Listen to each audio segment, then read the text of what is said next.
Emilio o de la educación. Juan Jacobo Rousseau. Lee Carol Lizeth Cuevas Mendoza. Primero, prefacio. De la importancia que tiene una buena educación, hablaré poco y no me detendré en probar que la que está en uso es mala. Muchos otros lo han hecho antes que yo, y no me gusta llenar un libro con cosas que todo el mundo sabe. Solamente anunciaré que, desde tiempo atrás, se viene clamando contra la práctica de la enseñanza establecida sin que a nadie se le ocurra proponer otra mejor. La literatura y el saber de nuestro siglo se dedican más a destruir que a edificar. Se condena en tono magistral, pero para proponer se ha de tomar otro en el cual no se complazca tanto la elevada especulación filosófica. A pesar de los muchos escritos que solo tienen, dícese, por meta la utilidad pública, la primera de todas las utilidades, que es el arte de formar hombres, se queda olvidada. Mi tema era nuevo después del libro de Locke, y mucho me temo que éste no siga haciéndolo después del mío. Ignoramos a la infancia y con las falsas ideas que de ella tenemos, cuanto más avanzamos en su conocimiento, más nos alejamos. Los más juiciosos se preocupan de lo que importa a los hombres saber, sin tener en cuenta lo que los niños son capaces de aprender. Buscan siempre el hombre en el niño sin comprender lo que es antes de ser hombre. Este es el estudio al que más me he dedicado, a fin de que cuando mi método fuere fantástico y falso, puedan aprovecharse siempre mis observaciones. Tal vez no haya sabido ver lo que debe hacerse, pero sí creo haber comprendido muy bien el tema sobre el cual se debe trabajar. Comenzad, pues, por estudiar mejor a vuestros discípulos, porque seguramente no los conocéis. Si leéis este libro desde este punto de vista, creo que os será provechoso. Libro primero. Segundo, la naturaleza es nuestro primer maestro, contradicción del hombre y del ciudadano. Todo lo que carecemos al nacer y tan imprescindible en la vida se nos ha dado por medio de la educación. La educación nos viene de la naturaleza de los hombres o de las cosas. El desarrollo interno de nuestras facultades y de nuestros órganos es la educación de la naturaleza. El uso que aprendemos a hacer de este desarrollo por medio de sus enseñanzas es la educación de los hombres.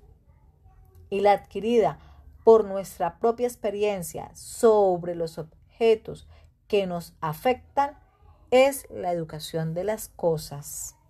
Por lo tanto, nosotros estamos formados por tres clases de maestros. El discípulo que aprende las lecciones de los tres de manera contradictoria se educa mal de acuerdo consigo mismo. Solo cuando coinciden y tienden a los mismos fines, logra su meta y vive consecuentemente. Solo éste estará bien educado. Vemos que de estas tres diferentes educaciones, la de la naturaleza no depende de ninguna manera de nosotros.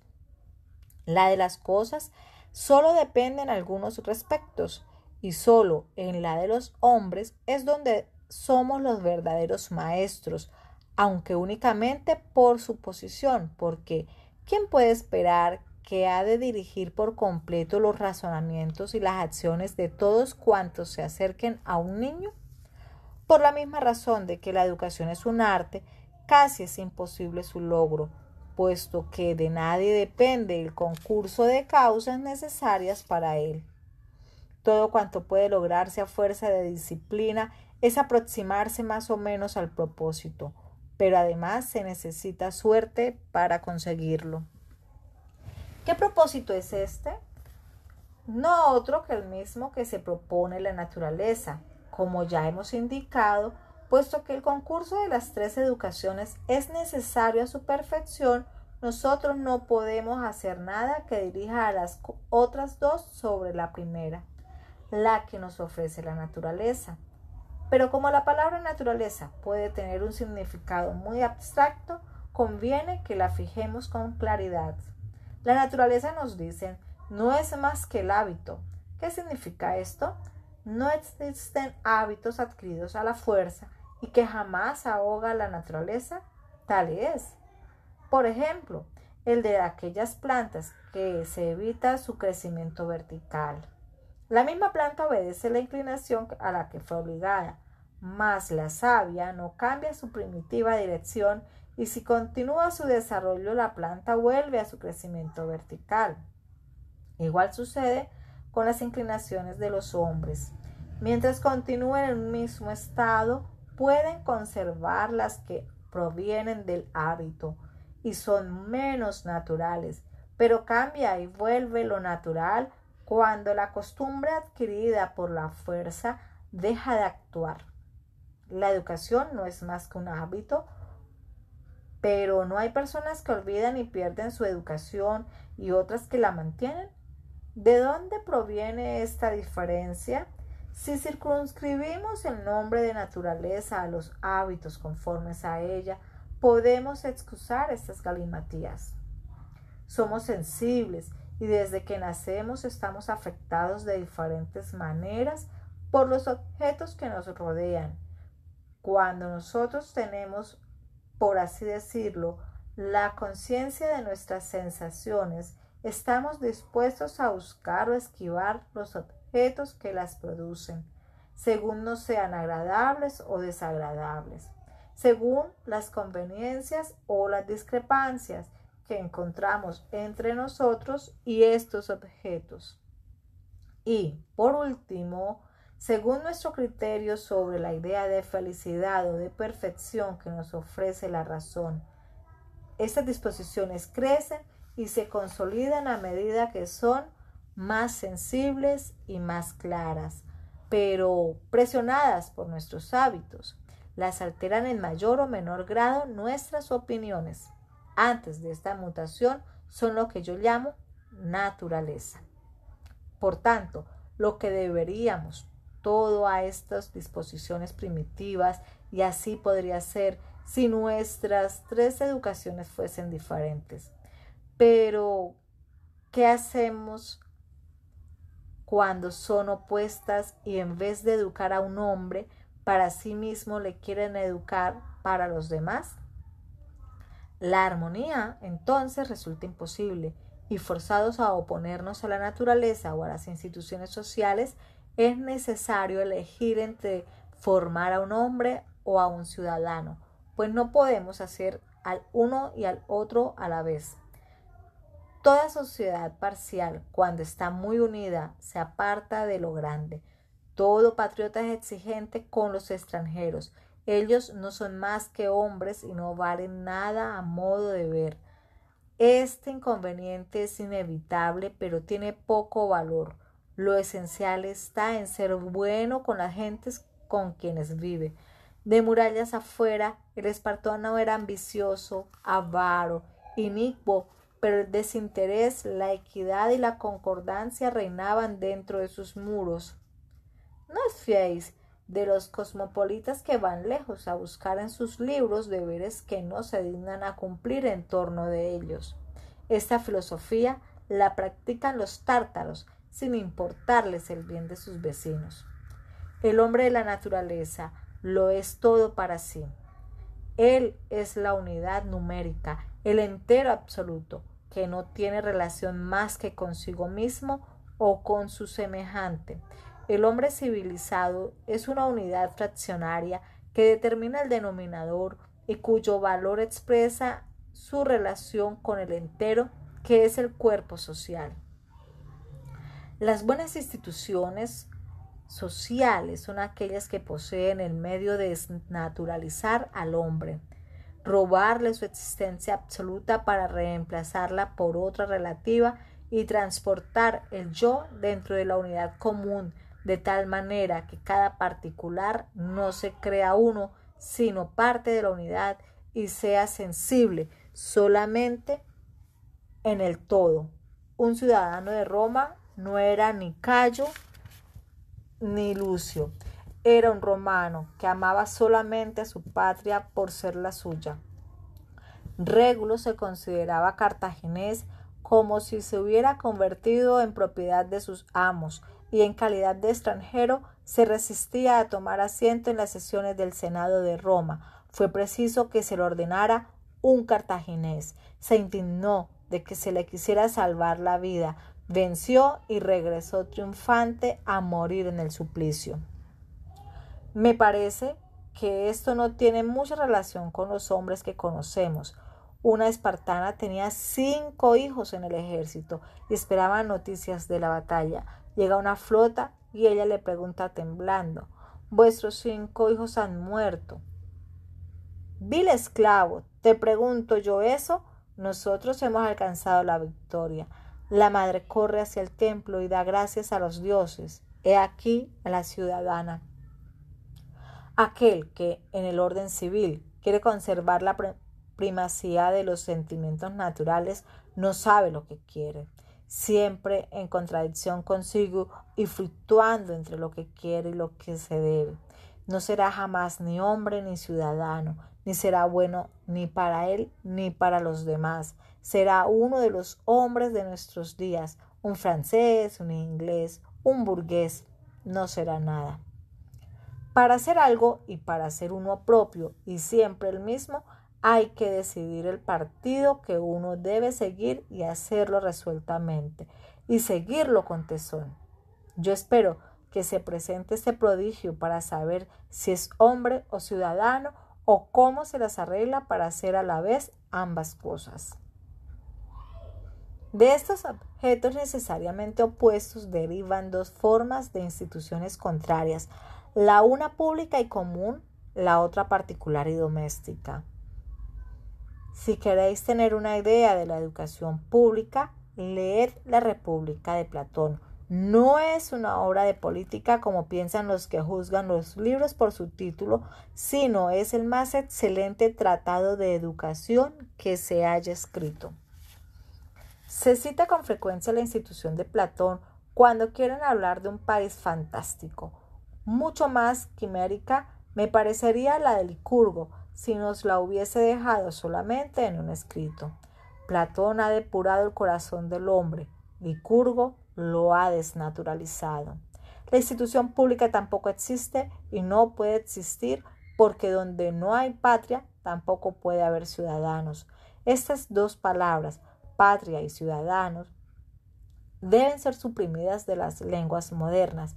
Yo sé la razón, pero no quiero decirla porque no es necesaria para mi tema. No considero institución pública esos establecimientos irrisorios llamados colegios. Tampoco tengo en cuenta la educación del mundo porque, como se propone 2 fines contrarios, ninguno de los 2 consigue. Solo es apta para hacer dobles a los hombres que, con apariencia de hacer el bien a los demás, en realidad no buscan más que el provecho propio. Pero como estas muestras son comunes a todo el mundo, a nadie engañan y son por tanto afanes perdidos. De estas contradicciones nace aquella que experimentamos constantemente en nosotros mismos, impulsados por la naturaleza y por los hombres a seguir sendas contrarias y forzados a distribuir nuestro afán en nuestros distintos proyectos. Tomamos una ruta compuesta que ni una ni otra resolución nos lleva. De tal manera, combatidos y fluctuantes, durante el curso de nuestra vida, la terminamos sin haber podido ponernos de acuerdo con nosotros mismos y sin haber sido buenos para nosotros ni para los demás. Falta ver la educación doméstica o la de la naturaleza. Pero, ¿qué reportará para los demás un hombre educado únicamente para él?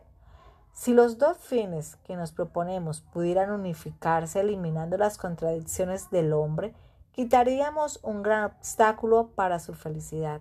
Faltaría, para juzgar de ello, ver al hombre del todo formado, observar sus inclinaciones, ver sus progresos y seguirle en una palabra. Se necesitaría conocer al hombre natural. Creo que se darán algunos pasos en esta investigación después de leer este escrito. Tercero, formar un hombre libre. La sabiduría nuestra consiste en prejuicios serviles. Todos nuestros usos no son más que sujeción, malestar y violencia. El hombre civilizado nace, vive y muere esclavo. Cuando nace se le cose en una envoltura y cuando muere se le mete en un ataúd. Mientras conserva la figura humana, vive encadenado por nuestras instituciones. Cuarto, la lactancia materna es la salvaguardia de la familia. Peligros de envolver en pañales a los lactantes. La costumbre de confiarlos a nodrizas es una de las causas de la decadencia de las costumbres. Las costumbres se cambiarán, los sentimientos de la naturaleza se despertarán en todos los corazones y se repoblará el Estado. Si las madres se dignan a amamantar a sus hijos. Este primer punto reunirá todo. El alivio más eficaz contra las malas costumbres es el atractivo de la vida doméstica, la algarabía de los niños que se cree inoportuna acaba siendo grata y hace que los padres se necesiten más, se amen más uno a otro y estrechen entre ambos el lazo conyugal. Cuando la familia es viva y animada, las faenas domésticas son la ocupación más querida para la mujer y la tranquilidad del marido. Corregido de este modo, tal abuso, la consecuencia sería una reforma general y la naturaleza pronto recuperaría todos sus derechos.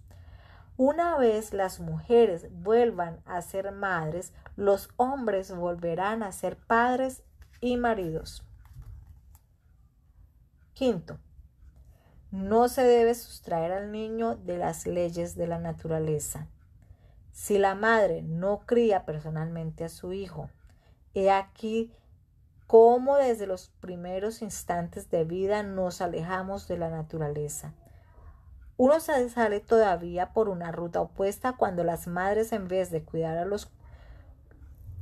descuidar los cuidados maternales, los brindan con exceso, cuando hacen de su hijo su ídolo, cuya debilidad ella aumenta y alimenta para impedir que la sienta, con la esperanza de sustraerle de las leyes de la naturaleza.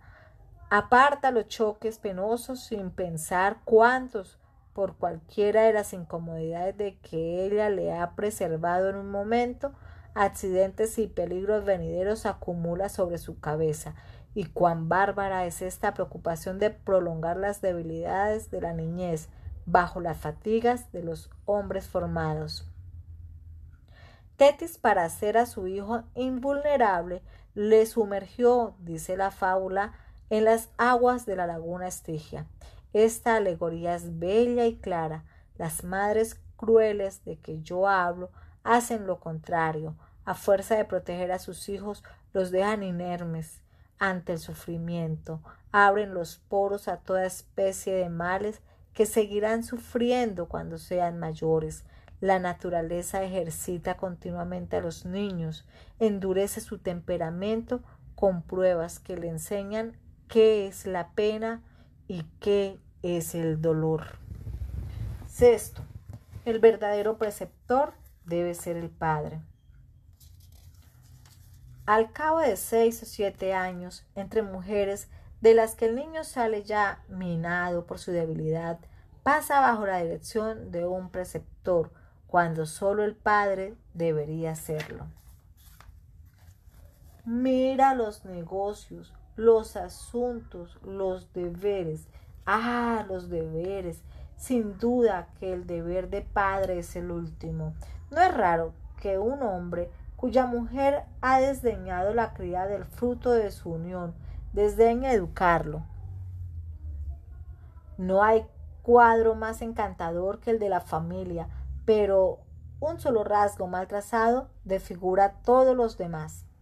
Si a la madre le falta salud para amamantar a su hijo, el padre andará demasiado ocupado para ser preceptor. Los hijos alejados y dispersos en pensiones, en conventos, en colegios, pondrán en otra parte el amor del hogar paterno, o mejor, regresarán acostumbrados a no sentir afecto por nada. Los hermanos y las hermanas apenas se conocerán. Podrán ser muy corteses entre sí, mas no dejarán de tratarse como extraños. En el momento que no existe la intimidad entre los parientes y la sociedad familiar, no produce el dulzor de la vida. Se recurre, para suplirlo, a las malas costumbres. ¿Qué hombre es tan estúpido que no sepa ver la cadena de todo esto? Un padre, cuando engendra y nutre a sus hijos, no cumple más que la tercera parte de su misión. Él debe hombres a su especie, a la sociedad, hombres sociales y ciudadanos al Estado. Todo hombre que puede pagar esta triple deuda y no lo hace es culpable, y más culpable cuando solamente la paga a medias. Quien no pueda cumplir los deberes del padre carece del derecho de serlo. No hay ni pobreza, trabajos ni respeto humanos que le dispensen de mantener a sus hijos y de educarlos por sí mismo.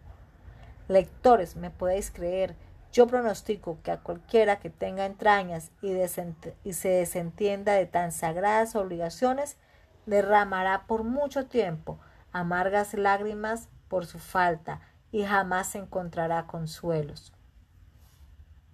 Séptimo, el mejor maestro, el Padre. Maestro, qué alma tan sublime. En verdad se debe ser padre o más que hombre para formar un hombre.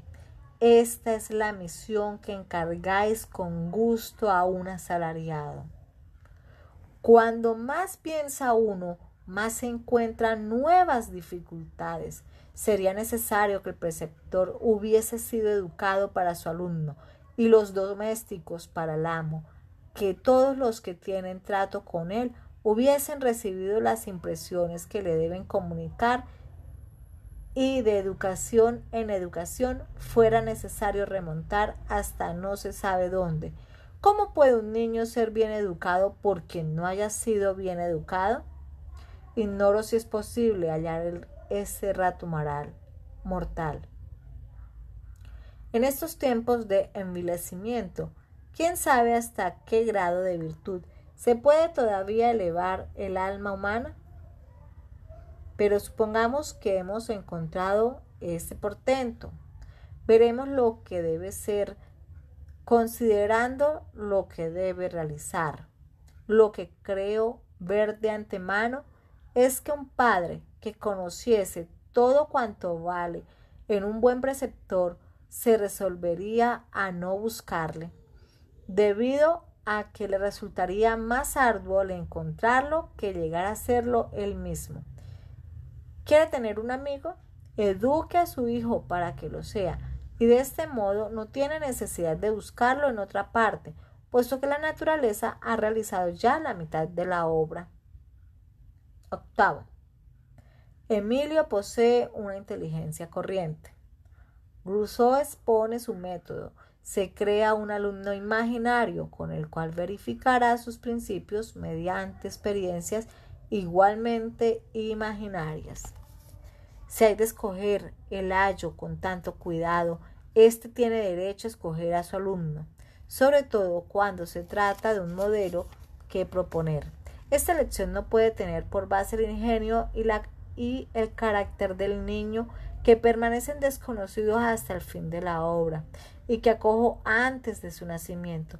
Si me fuera posible escoger, iría en busca de una inteligencia corriente, igual a la que imagino en mi alumno. Solo necesitan ser educados los hombres vulgares, y su educación debe servir de ejemplo para sus semejantes. Los demás se educan a pesar de las contrariedades.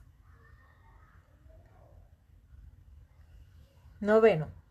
Condiciones en que Rousseau se hace cargo de la educación de Emilio. El hombre pobre no necesita educación.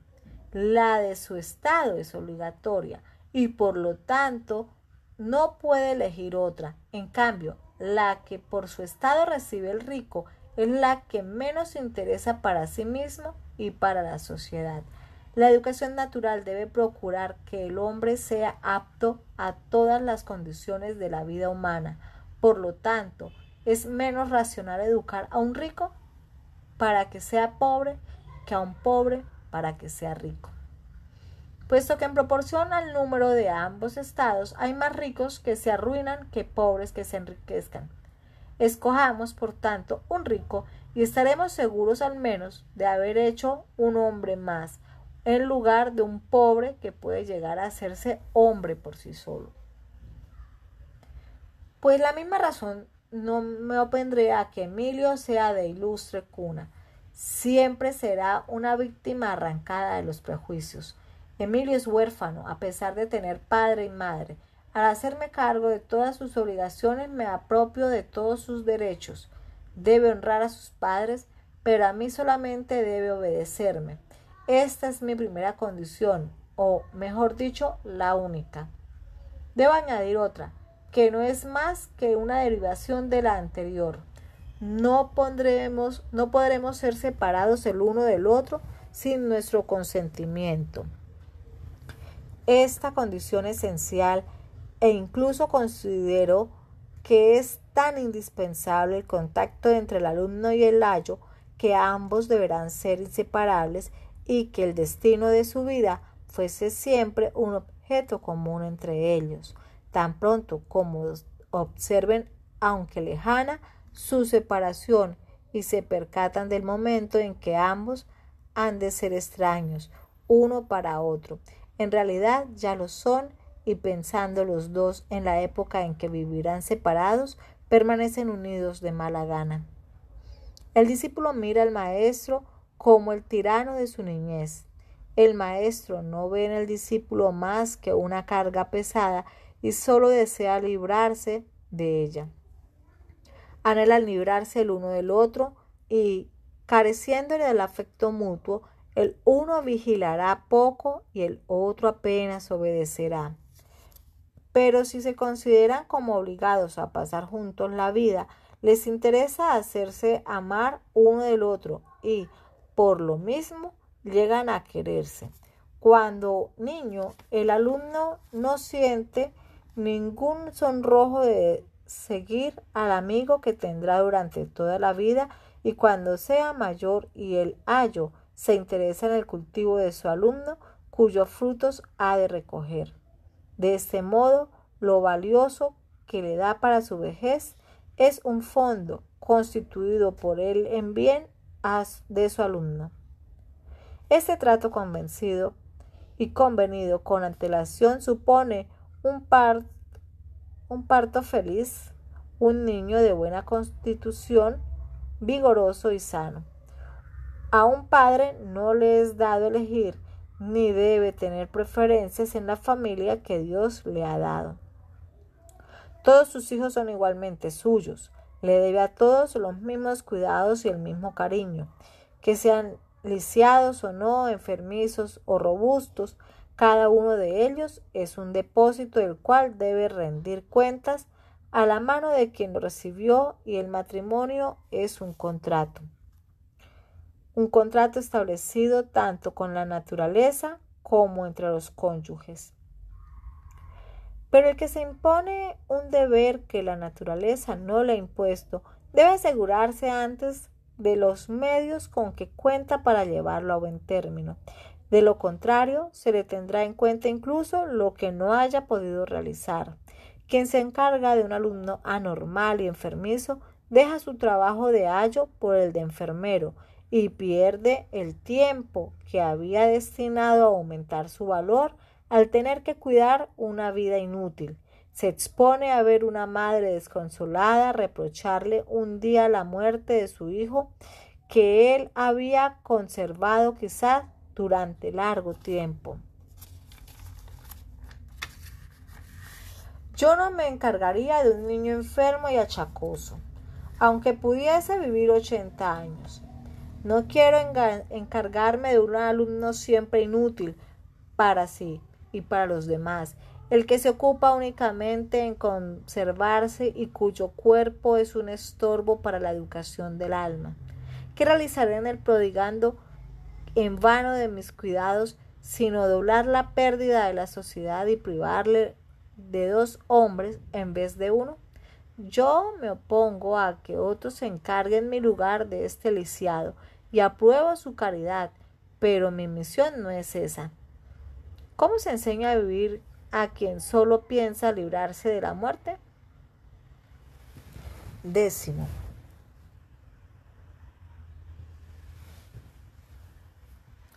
La educación del un ser imaginario, el hombre niño. La educación del hombre empieza al nacer. Para poner de manifiesto la amplitud de conocimientos del hombre más rústico, Rousseau imagina a un niño nacido con cuerpo de adulto. Reconocemos en esto el método de Condillac, Tratado de las Sensaciones de 1750, con quien Rousseau tenía estrecha amistad.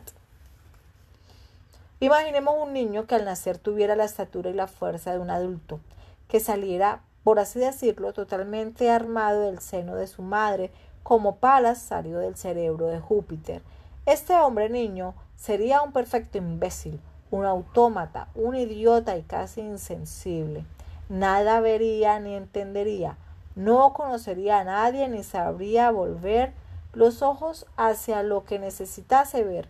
No solo no se apercibiría de ningún objeto fuera de él, sino que ni siquiera referiría ninguno al órgano del sentido que se lo hiciera distinguir, ni estarían los colores en sus ojos, ni los sonidos en sus oídos. No se hallarían sobre su cuerpo los cuerpos que tocase, ni tendría noción de que poseyese alguno. El contacto de sus manos estaría en su cerebro y en su solo punto quedarían reunidas sus sensaciones, las cuales únicamente tendrían existencia en el sensorio común. No tendría otra idea que la del yo, a la que referiría todas sus sensaciones, y esta idea, o mejor dicho, modo de sentir, sería lo único en que se diferenciaría de cualquier otro niño. Este hombre formado de un golpe no sabría mantenerse en posición erecta, necesitaría mucho tiempo para aprender a sostenerse en equilibrio, puede que ni siquiera lo intentara, y viéramos este cuerpo grande, fuerte y robusto, quieto como una peña, o empinarse y arrastrarse por el suelo como un gosquecillo. Sentiría el malestar de las necesidades sin conocerlas ni imaginar ningún medio para satisfacerlas. Aunque estuviese rodeado de alimentos, no existiese ninguna comunicación inmediata entre los músculos del estómago y los de los brazos y las piernas que le hiciera dar un paso para acercarse a ellos o alargar la mano para cogerlos. Y como su cuerpo y todos sus miembros estarían desarrollados, carecería de la inquietud y de los continuos movimientos de los niños, y pudiera muy bien morir de hambre antes de moverse para buscar su alimento. Aunque se haya pensado poco sobre el orden y el progreso de nuestros conocimientos, no se podrá negar que este fue el primitivo estado de ignorancia y de estupidez natural del hombre, antes de que aprendiera algo por medio de sus semejantes o por la vida misma. 11. Importancia de la educación de los sentidos. Al nacer empieza la educación del hombre. Antes de hablar, de comprender, él ya se instruye. La experiencia es primero que las lecciones. Cuando conoce a su nodriza, ya tiene mucho aprendido. Uno se sorprendería de los conocimientos del hombre más rústico si siguiéramos su progreso desde el momento en que nació hasta aquel que se halla. Si se dividiese toda la ciencia humana en 2 partes, la una común a todos los hombres y la otra propia de los sabios, esta sería íntima comparada con aquella. Pero yo no pienso en las adquisiciones generales, ya que se hacen sin pensarlo, antes de que se tenga uso de razón, y porque, por otra parte, por las diferencias se nota el saber, y como en las ecuaciones algebraicas no se cuentan las cantidades comunes. Los animales mismos aprenden también mucho, tienen sentidos, y esto hace que los utilicen. Tienen necesidades y es necesario que aprendan a satisfacerlas. Necesitan aprender a comer, a andar, a volar. Los cuadrúpedos que se sostienen sobre sus pies deben, desde que nacen, no por eso saben andar. En sus primeros pasos se ve que tantean con inseguridad. Los canarios escapados de la jaula no saben volar porque nunca han volado. Toda esta instrucción para los seres vivos y sensibles, si las plantas tuviesen movimiento progresivo, sería necesario que tuvieran sentidos y adquirieran conocimientos, sin lo cual las especies no tardarían en desaparecer. 12. Luchar contra el imperio del hábito y precaver el miedo. Al nacer, las sensaciones de los niños son puramente afectivas. Solo perciben el placer y el dolor y no pudiendo andar ni agarrar, necesitan mucho tiempo para formarse. Poco a poco, las sensaciones representativas son las que perciben los objetos anteriores. Ahora bien, en espera de todos esos objetos se extiendan, se alejen, por así decirlo, de sus ojos y tomen para ellos las dimensiones y las figuras. El retorno de las sensaciones afectivas comienza a someterlas al imperio del hábito. Se ven sus ojos sin cesar volverse hacia la luz y su luz viene de lado. Si la luz viene de lado, toman insensiblemente esta dirección, por lo que debemos colocarles de cara a la luz para que no se vuelvan viscos ni acostumbren a mirar de reojo. Es necesario también acostumbrarlos desde temprana edad a la oscuridad, pues de lo contrario lloran y gritan en cuanto dejan de ver la luz. El alimento y el sueño, muy exactamente regulados, les son necesarios al cabo de los mismos intervalos de tiempo, y pronto el deseo no proviene de la necesidad, sino de la costumbre, y el hábito añade otra necesidad a la natural que es necesario evitar. El único hábito que debemos dejar adquirir al niño es no dejarle que contraiga ninguno, que no lleve más en un brazo que en el otro, no acostumbrarle a presentar una mano más que la otra, a servirse más de ella para comer, a dormir o a juguetear a la misma hora, o no poder estar solo ni en el día ni de noche.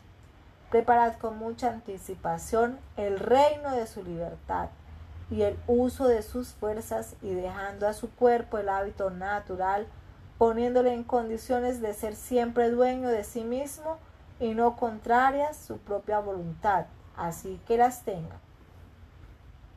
Desde que el niño comienza a distinguir los objetos, es conveniente que los que se le muestren sean muy variados. Lógicamente, el hombre se interesa por todos los nuevos objetos.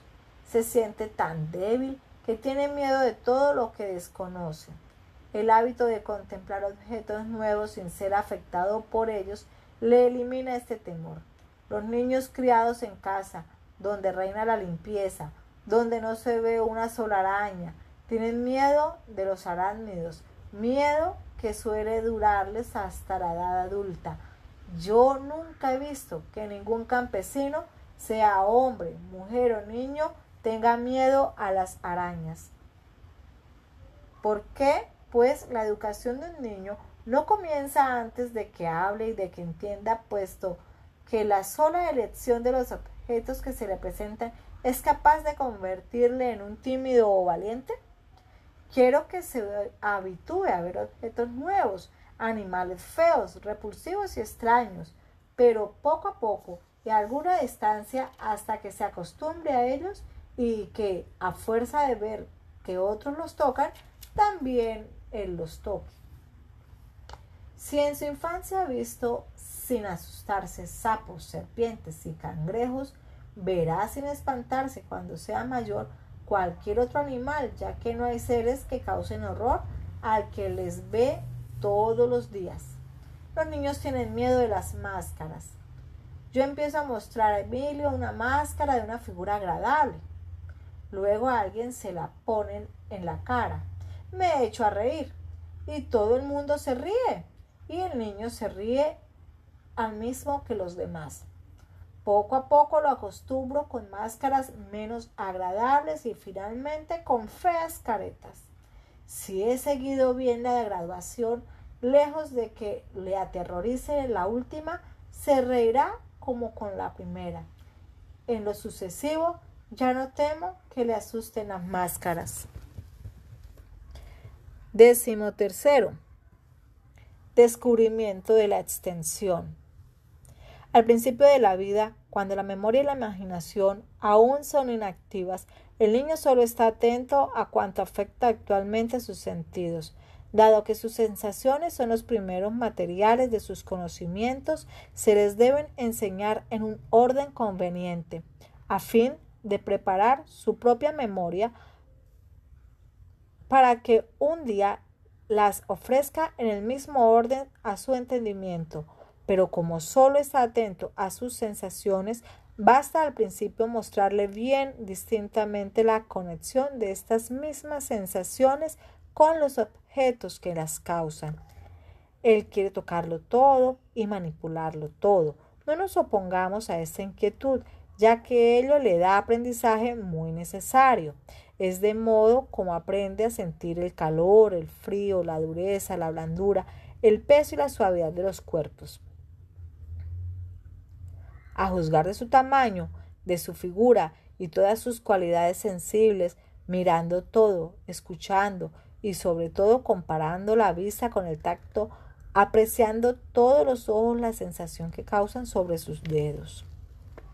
Solo por el movimiento sabemos que hay cosas que no son extrañas y solo por nuestro propio movimiento adquirimos la idea de la extensión. Como el niño no posee esta idea, tiende instintivamente la mano para asistir tanto al objeto que tiene cerca como el que está a 100 pasos. Este esfuerzo que hace os parece una señal de imperio, una orden que él da de que se aproxime el objeto o a vosotros, la de que se lo acerquéis. Y nada de esto se trata tan solo de que los mismos objetos que él veía primero en su cerebro y luego pegados a sus ojos, los ve ahora en el extremo de su brazo y no se imagina otra extensión que hasta donde pueda alcanzar. Se debe, pues, sacarlo de paseo, trasladarle de un lugar a otro, hacerle sentir el cambio de lugar a fin de hacerle aprender a medir las distancias. Cuando empiece a conocerlas, entonces es necesario cambiar de métodos y llevarle como os plazca y no como quiera él, pues tan pronto como dejen de engañarle los sentidos, su esfuerzo procede de otra causa distinta. Este cambio es grande y se necesita una explicación. 14. Necesidades y caprichos. El llanto es uno de los primeros medios de expresión. Los primeros llantos de los niños son súplicas, ruegos. Si no se les hace caso, se convierten en órdenes. Comienzan por hacerse asistir y terminan esclavizando. Así, de su propia debilidad, de donde viene el principio, el sentimiento de su dependencia, nace seguidamente la idea de imperio y su dominio. Y como esa idea es menos suscitada por sus necesidades que por nuestros servicios, empiezan a manifestarse los efectos morales cuya causa inmediata no está en la naturaleza y se ve ya porque desde esta primera edad es conveniente discernir la recóndita intención que dicta el gesto o el grito. Cuando el niño estira la mano con esfuerzo sin decir nada, cree que alcanzará el objeto debido a que él aún no conoce las distancias. Está en un error, pero cuando se queja y grita al alargar la mano, entonces no se engaña más sobre la distancia y ordena al objeto que se acerque a él o a nosotros que se lo llevemos. En el primer caso, llevarle hacia el objeto lentamente y a pasitos. En el segundo, no pongáis solamente semblante de haberle entendido. Cuanto más grite, menos debe escuchársele. Hay que acostumbrarle desde el principio a no dar órdenes a los hombres, ya que él no es su amo ni a las cosas, pues tampoco le oyen. Así, cuando un niño ve algo y lo desea, es mejor llevar al niño al objeto que traer el objeto al niño. De esta práctica saca una enseñanza propia de su edad y no hay otro medio de sugerírsela. 15. Primer aprendizaje del lenguaje. Los niños oyen hablar desde que nacen y se les habla antes de que entiendan las palabras que oyen y de que pueda repetirlas. Su órgano, aún sin desarrollar, se adapta poco a poco a las imitaciones de los sonidos que oyen, y no estamos seguros de que tales sonidos lleguen a su oído tan distintamente como el nuestro. Yo no desapruebo que la nodriza divierta al niño con canciones y cuentos alegres y variados. Lo que no me parece bien es que se le aturda con frecuencia con una multitud de palabras inútiles, de las cuales solo entienden su tono. Es mejor las primeras articulaciones que llegan al oído del niño sean pocas, fáciles y distintas, repetidas constantemente, y que las palabras que expresan solo se refieran a objetos sensibles que se puedan mostrar antes al niño. La desventurada facilidad que tenemos de contentarnos con palabras que no entendemos empieza antes de lo que se cree. El escolar escucha en clase la verbosidad de su maestro como el niño de pecho al parloteo de su nodriza. A mi entender, sería muy útil instrucción educarlo de tal modo que no comprendiese una palabra. Cuando uno quiere abordar del mismo modo la formación del lenguaje y de los primeros razonamientos de los niños, las reflexiones acuden de una manera atropellada. Se haga lo que se haga, aprenderá siempre a hablar, y todas las especulaciones filosóficas resultan completamente vanas. Tienen ante todo, por así decirlo, una especie de gramática adecuada a su edad, cuya sintaxis tiene reglas más generales que las nuestras, y si la miráramos detenidamente, quedaríamos sorprendidos de la exactitud con que siguen ciertas analogías, todo lo defectuosas que se quiera, pero muy regulares, y si no son admitidas es porque suenan mal o porque las rechaza el uso. Hace poco oí a un padre que reprendía a su hijo porque decía: ¿cuándo venirán los primos? Pues bien, se ve claramente que el niño sigue la analogía mejor que nuestros gramáticos, puesto que si decimos vemos, ¿por qué no ha de decir veniremos? Es una pedantería insoportable y un trabajo baldío el ocupar en corregir esas pequeñas faltas de los niños contrarias al uso, ya que ellos mismos se corrigen con el tiempo. Hablad siempre correctamente en su presencia. Procurad que se hable más a gusto con vosotros que con los demás, y podéis estar seguros de que de un modo natural su lenguaje se irá depurando a la sombra del vuestro sin necesidad de ninguna corrección.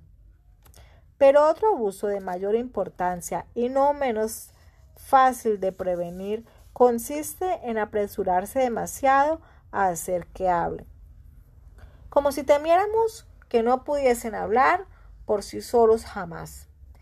Es imprudente apresuramiento produce un efecto completamente opuesto al que uno se propone. Los niños hablan más tarde y con más confusión. El extremado cuidado que uno pone en todo cuanto hablan les dispensa de articular bien, y como apenas abren la boca, muchos siguen toda su vida con una pronunciación defectuosa y un hablar confuso que les hace poco menos que incomprensible. He convivido mucho tiempo con campesinos y nunca he oído pronunciar la R con la garganta a ninguno, ni hombres, ni mujeres, ni niños. ¿A qué se debe ello? A que sus órganos están construidos de otra forma que los nuestros. No, pero están mejor ejercitados. En la explanada, al frente de mi ventana, juegan los niños del pueblo. Aunque están un poco lejos, distingo perfectamente todo cuanto dicen y solo suelo tomar excelentes anotaciones que me sirven como ejemplo para este escrito. Todos los días me engaña mi oído en cuanto a su edad. Oigo voces de zagales que deben tener 10 años, pero observo más detenidamente y veo la estatura y la fisonomía de niños de 3 o 4. Yo no limito a mí solo esta experiencia. Los de la ciudad que acuden a visitarme y a quienes consulto caen también en el mismo error. Lo que produce es que los niños de las grandes ciudades hasta los 5 o 6 años, criados en casas y en el amparo del alma, no necesitan más que mascullar entre dientes para que los comprendan en cuanto mueven los labios. Los observan detenidamente, les dictan palabras que repiten mal y esforzándose, y solo las personas que los tratan adivinan mejor lo que han querido decir que lo que han dicho. En el campo sucede algo muy distinto. Una campesina no está siempre pendiente de su hijo y éste se ve obligado a decir claramente y en voz alta lo que necesita que le entendiesen. En la vastedad de los campos, los niños alejados de los padres y de los demás mozuelos de su edad se ejercitan en hacerse entender a distancia y a medir el timbre de su voz por la distancia que los separa de aquellos que desean que los oigan. De este modo, aprenden a adquirir una buena pronunciación y no tartamudeando algunas sílabas al oído de una ama atenta. Así, cuando les pregunta algo el hijo de algún lugareño, puede que la vergüenza les impida responder, pero lo que conteste lo hará con claridad, mientras que el niño de la ciudad tiene que servirle de intérprete el ama, pues no se le entenderá nada de lo que dice entre dientes. Cuando el niño va creciendo en los colegios, debe corregirse este defecto, y el de la niña en los conventos, pues aunque el uno y la otra hablan en general con más claridad que los que han sido criados en casa de sus padres, lo que les impide adquirir una pronunciación tan clara como la de los campesinos es la necesidad de aprender de memoria muchas cosas y declamar en voz alta lo que han aprendido. Porque cuando estudian se habitúan a pronunciar mal y negligentemente. Cuando recitan aún lo hacen peor. Se esfuerzan en buscar las palabras, prolongan y arrasan las sílabas, y cuando la memoria vacila, la lengua se entorpece también. Así se conservan los vicios de pronunciación. Más adelante observaremos que mi Emilio no les contraerá, o por lo menos no los deberá a estos motivos. Convengo en que tanto el pueblo como los aldeanos caen en la exageración de que cuando hablan casi siempre elevan la voz más de lo necesario, que al pronunciar con demasiada aspereza sus articulaciones son rudas y violentas, que tienen demasiado acento, que escogen mal sus términos, etc.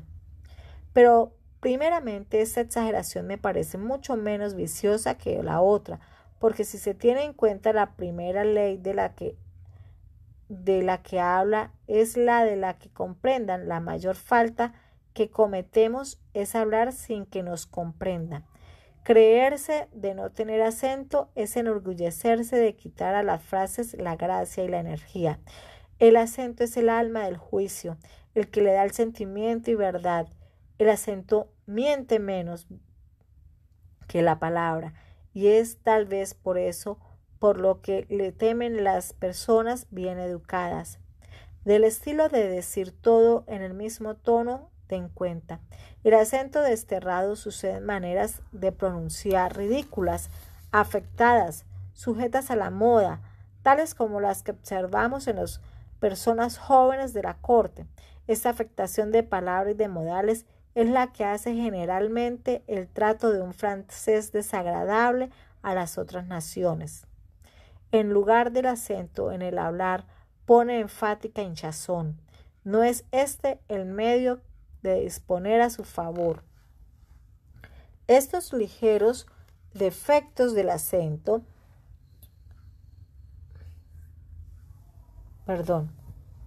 estos ligeros defectos del acento que tanto temor se tiene de que aprendan los niños, apenas tienen importancia, se previenen o se corrigen con la mayor facilidad, pero aquellos que se les permite contraer haciendo su hablar confuso, indeciso y tímido, criticándolo constantemente con su acento, expurgando todas sus palabras, no se corrigen jamás. Quien aprendiese a hablar sin salir de los tocadores de las damas, mal será comprendido a la cabeza de un batallón y mucho menos se impondrá delante de un pueblo amotinado. Enseñad primero a los niños a hablar con los hombres y a su debido tiempo saldrán a hablar con las mujeres. Criados en el campo, vuestros hijos con toda la rusticidad habrán adquirido una voz de más sonoridad. No contraerán el tartamudeo de los niños de la ciudad, ni tampoco los viejos de tono y de expresión de la localidad, o por lo menos los perderán fácilmente, ya que haciendo desde su nacimiento vida como un niño y maestro, y de una manera más exclusiva de día en día en la corrección de su lenguaje, prevendrán o eliminará la impresión del de los campesinos. Emilio hablará su idioma tan correctamente como yo, pero con mayor claridad y sin mejor articulación. Si el niño quiere hablar únicamente, debe escuchar las palabras que sea capaz de entender y no debe pronunciar otras que apenas pueda articular. Los esfuerzos realizados para ello lo excitan a repetir la misma sílaba, a fin de ejercitarse en pronunciarla con mayor claridad. No debéis afanaros en adivinar lo que quiere decir cuando comienza a balbucear.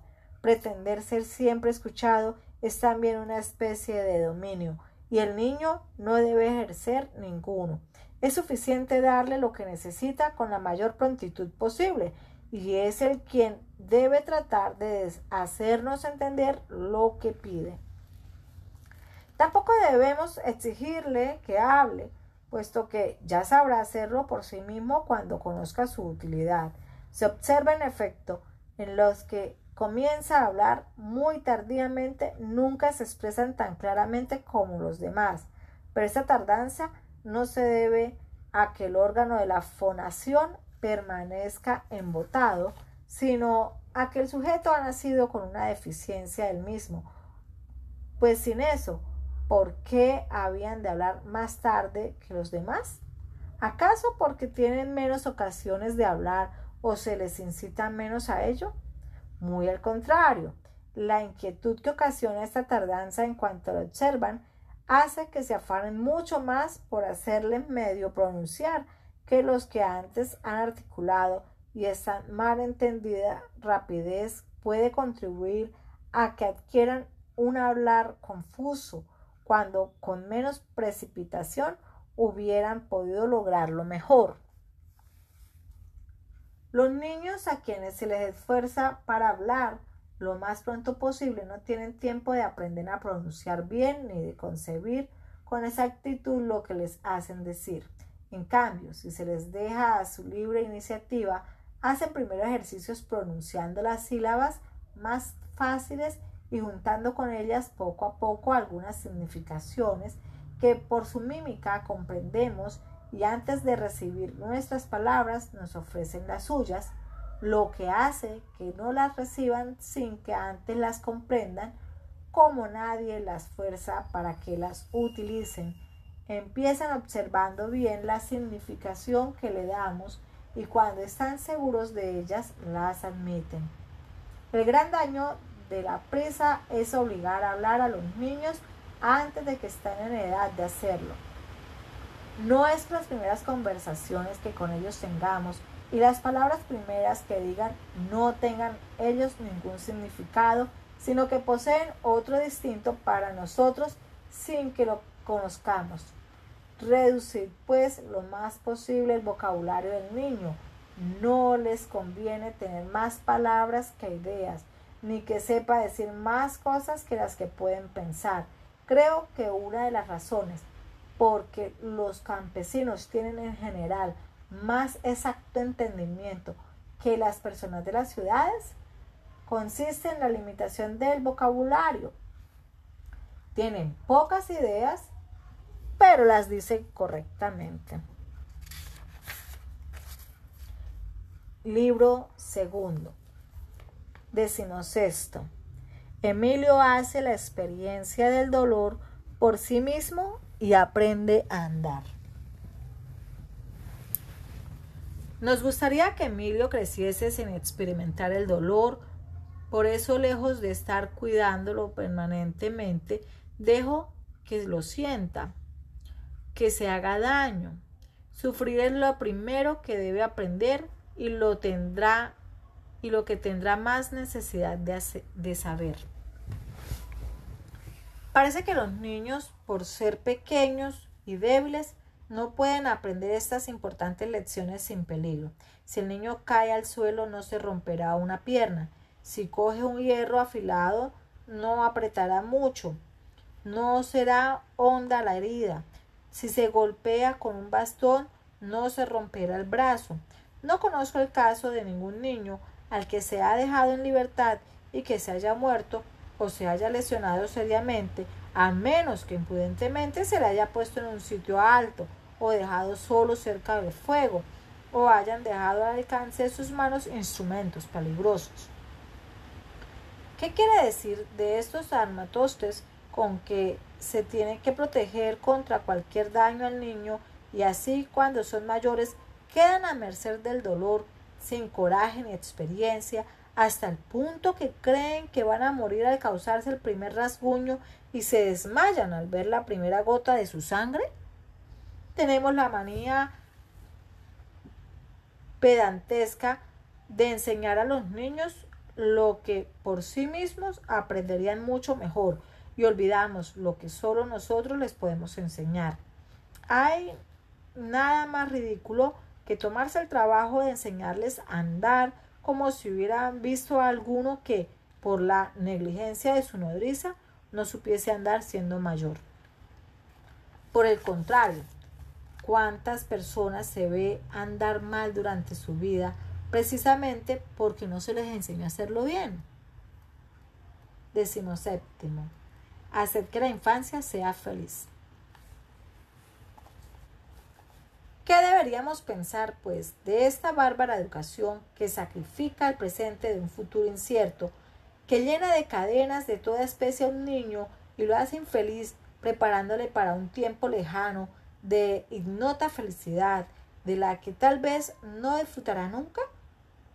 Aunque yo supiera esta educación razonable en su objeto, cómo ver sin malestar a unos pobres desventurados sometidos a un estricto régimen y condenados a trabajos continuos como galeotes, sin estar seguros de que se les serán siempre útiles tantos sufrimientos, la edad de la alegría se pasa entre llantos, castigos, amenazas y esclavitud.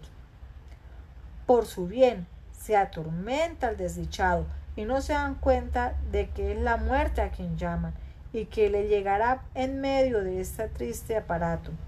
¿Quién sabe cuántos niños mueren víctimas de extravagante sabiduría de un padre o de un maestro? Felices son de poder escapar así de su crueldad, ya que su única ventaja que sacan de los padecimientos que les han dado es morir sin lamentar una vida de la que solo han conocido los tormentos. Hombres, sed humanos, es vuestro primer deber. Sedlo en todas las circunstancias, en todas las edades y por todo lo que no les es extraño al hombre. ¿Qué sabiduría tendréis fuera de la humanidad? Amad la infancia, favoreced sus juegos, sus deleites y su amable instinto. ¿Quién de vosotros no ha suspirado alguna vez por esa edad en la que la risa no falta de los labios y en la que el alma está siempre en paz? ¿Por qué queréis quitar a esos pequeños niños el disfrute de esos pocos instantes que tan rápido se van y de un bien tan precioso del que no pueden abusar?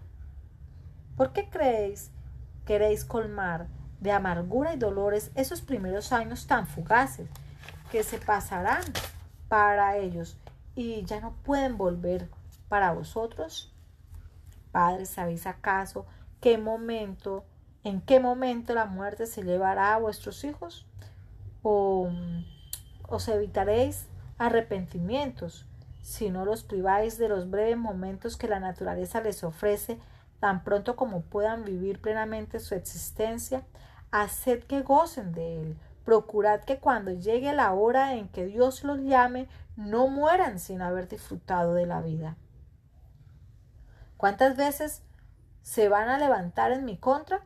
Oigo de lejos los clamores de esa falsa sabiduría que nos echa constantemente fuera de nosotros, que hace nulo caso del presente y persiguiendo sin descanso un porvenir que se aleja a medida que nos adelantamos y que, a fuerza de querer trasladarnos a donde no estamos, nos encamina hacia donde no estaremos jamás. Este es, me contestaréis, el momento de corregir las malas inclinaciones del hombre, que es durante la infancia, cuando las penas son menos sensibles y que hay que multiplicarlas con el fin de eludirlas en la edad de la razón. Pero, ¿quién os ha dicho que todo este arreglo está a vuestra disposición y que todas estas hermosas instrucciones con que inundáis el débil entendimiento de un niño no le hayan de ser un día más perniciosas que útiles? ¿Quién os dice que las evitáis sufrimientos con las penas que ahora les hacéis pasar? ¿Por qué les infligís más males de los que puede soportar su estado, sin estar seguros de que los males presentes los librarán de los futuros? ¿Y cómo me probaréis que estas malas inclinaciones de las que pretendéis curarle no le vienen más de vuestros deseos malentendidos que de la naturaleza? Desventurada previsión que hace un ser miserable actualmente con la esperanza bien o mal fundada de hacerle un día feliz. Y si estos razonadores vulgares confunden la licencia con la libertad y al niño que hacemos feliz con aquel a quien se les impide serlo, enseñémosle a distinguirlos. Para no correr detrás de quimeras, no nos olvidemos tampoco de lo que conviene a nuestra condición. La humanidad tiene en su lugar en el orden de las cosas, la infancia también el suyo en el orden de la vida humana. Es preciso considerar al hombre en el hombre y en el niño en el niño. Debemos asignar a cada uno su lugar y fijarle en el mismo, ordenar las pasiones humanas según la constitución del hombre. Y es todo esto lo que podemos hacer para su bienestar. Lo restante depende de causas extrañas que no están en nuestro poder. No sabemos lo que es la felicidad o la desdicha absoluta. Todo está mezclado en esta vida. Uno no se complace con ningún sentimiento puro, ni permanecemos 2 momentos en el mismo estado. Los efectos de nuestras almas, como las modificaciones de nuestro cuerpo, están en un flujo continuo. El bien y el mal son comunes a todos, aunque en medidas diferentes. El más feliz es el que menos penas tiene y el más desdichado el que menos placeres goza. Siempre tenemos más sufrimientos que goces. Tal es la diferencia que es común a todos. La felicidad del hombre en este mundo no es otra cosa que un estado negativo. Se la debe medir por la menor cantidad de males que se tengan. Todo sentimiento de pena es inseparable del deseo de quitársela de encima. Toda idea de placer es inseparable del deseo de disfrutarlo. Todo deseo supone privación y todas las privaciones que sentimos son penosas. Por lo tanto, nuestra miseria consiste en la desproporción de nuestros deseos y la de nuestras facultades. Un ser sensible en el cual las facultades fuesen iguales a los deseos sería un ser absolutamente feliz. ¿En qué consiste, pues, la sabiduría humana o el camino de la verdadera felicidad? No consiste exactamente en mermar nuestros deseos, ya que si estuviesen por debajo de nuestro poder, una parte de nuestras facultades estaría ociosa y no gozaríamos de todo nuestro ser. Tampoco consiste en ampliar nuestras facultades, pues si nuestros deseos se extendieran al mismo tiempo en mayor cantidad de relaciones, seríamos más miserables. Más bien, consiste en mermar la cantidad de deseos sobre las facultades y poner en perfecta igualdad el poder y la voluntad. Solamente entonces, con todas las fuerzas en acción, el alma permanecerá tranquila y el hombre se hallará en un justo equilibrio. 18. La previsión es la fuente de todas nuestras miserias. La previsión. La previsión que nos lleva sin cesar más allá de nosotros, a menudo nos coloca donde nunca llegaremos. He ahí la verdadera fuente de todas nuestras miserias. ¿Qué manía tiene un ser tan pasajero como el hombre de mirar a lo lejos, hacia un futuro que pocas veces viene, y de descuidar lo presente, donde está lo seguro? Manía tanto más funesta cuanto aumenta incesantemente con la edad, y que los ancianos, siempre desconfiados, previsores, avaros, prefieren rechazar lo que hoy necesitan que carecer de lo superfluo dentro de 100 años. De este modo nos atamos a todo y nos pegamos a todo. Los hombres, los tiempos, los lugares, las cosas, todo cuanto está, todo lo que será, importa a cada uno de nosotros. Nuestra propia individualidad no es otra cosa que la menor parte de nosotros mismos.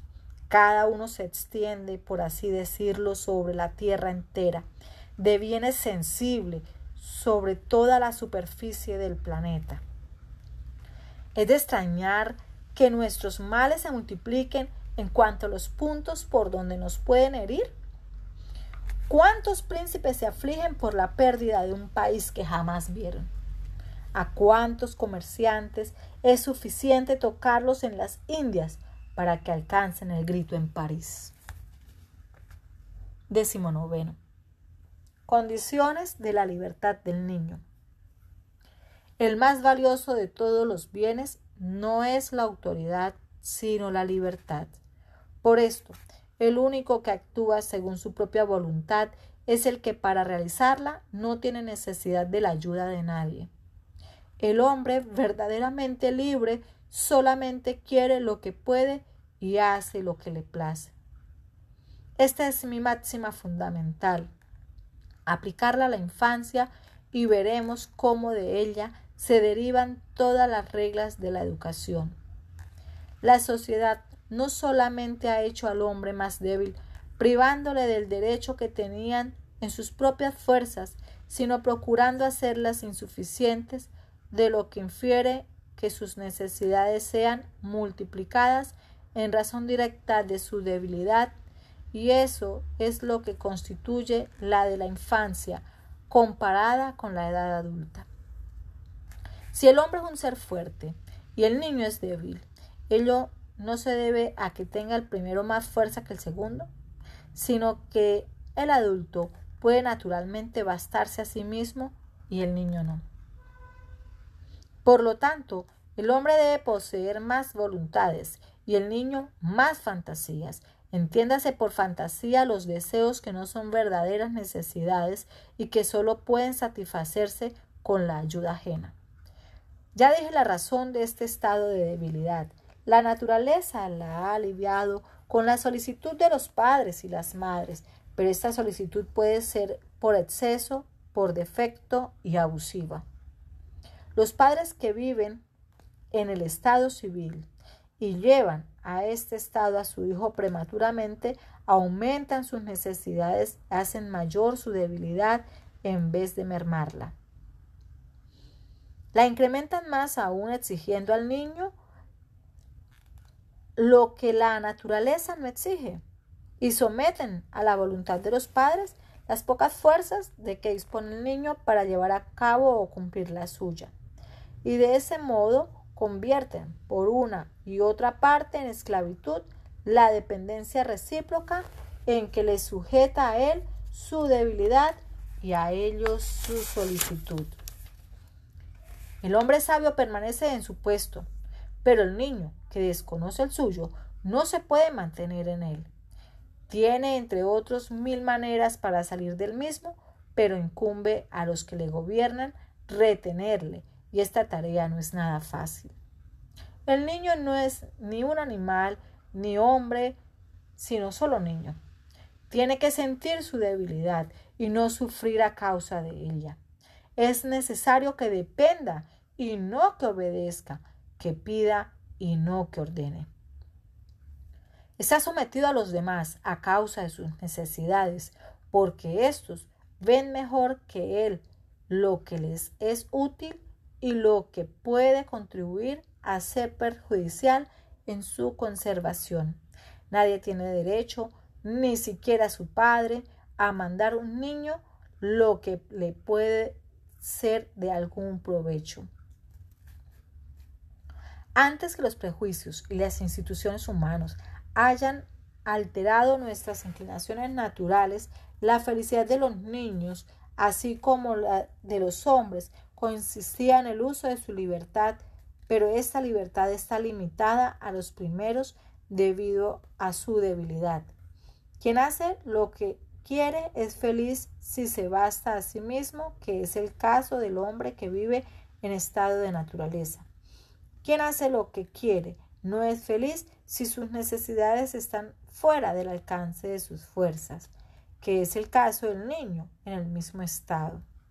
En el estado de naturaleza, los niños solo gozan de una libertad aparente, semejante a la que en el estado civil disfrutan los hombres. Cada uno de nosotros, al no poder vivir sin depender de los demás, volvemos otra vez al estado de miseria y debilidad. Nosotros fuimos hechos para ser hombres, pero las leyes y la sociedad nos han sumergido en la infancia. Los ricos, los grandes y los reyes son todos unos niños que, viendo que nos apresuramos a aliviar su miseria, sacan de esta misma una vanidad pueril y se sienten orgullosos de los cuidados que no se les prestaría si fuesen hombres hechos y derechos. Estas consideraciones son importantes y sirven para resolver todas las contradicciones del sistema social. Hay dos clases de dependencias: las de las cosas que nacen de la naturaleza, la de los hombres, la cual es debida a la sociedad. La dependencia de las cosas, por ser amoral, no perjudica la libertad ni engendra vicios. La dependencia de los hombres, por ser desordenada, los produce todos y por ella el amo y el esclavo se depravan mutuamente. Si hay algún medio para remediar este mal de la sociedad, no es otro que el de sustituir la ley superior a la acción de toda voluntad particular.